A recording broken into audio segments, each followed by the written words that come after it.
Udaleko memoria eta bizikidetza batzordearen izenean, Amasabila Nato Aritza Kultur elkarteko kideei gure eskertza helarazi nahi diegu. Informazio guzti hau eta asko gehiago lortzeko urtetan egindako lan mardulagatik. Alemanian ohitura izan da konzentrazio esparruetan erahildako pertsonen jaiotetxeen aurrean aitortza plaka bat jartzea lurzoruan. Amasabila honan ere plaka horiek topatuko dituzue 2014 urtean Aritza elkarteak antolatutako ekitalditik.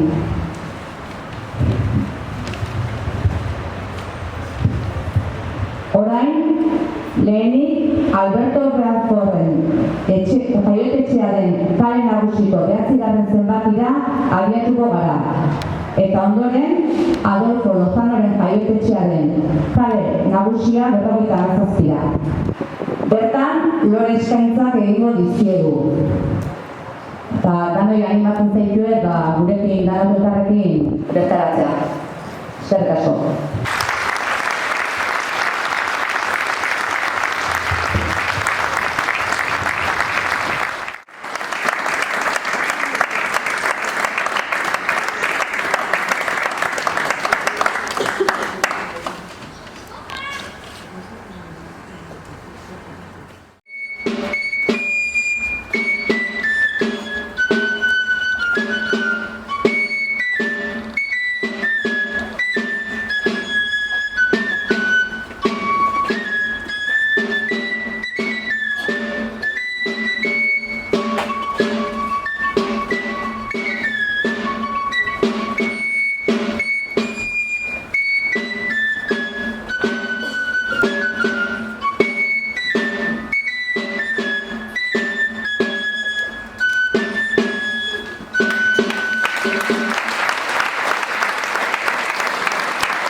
A todos. Sí. Muchas gracias por haberme acompañado. Esto para mí vale más que todo. Ya es hora de que se sepa lo que pasó. Ya es hora. Gracias.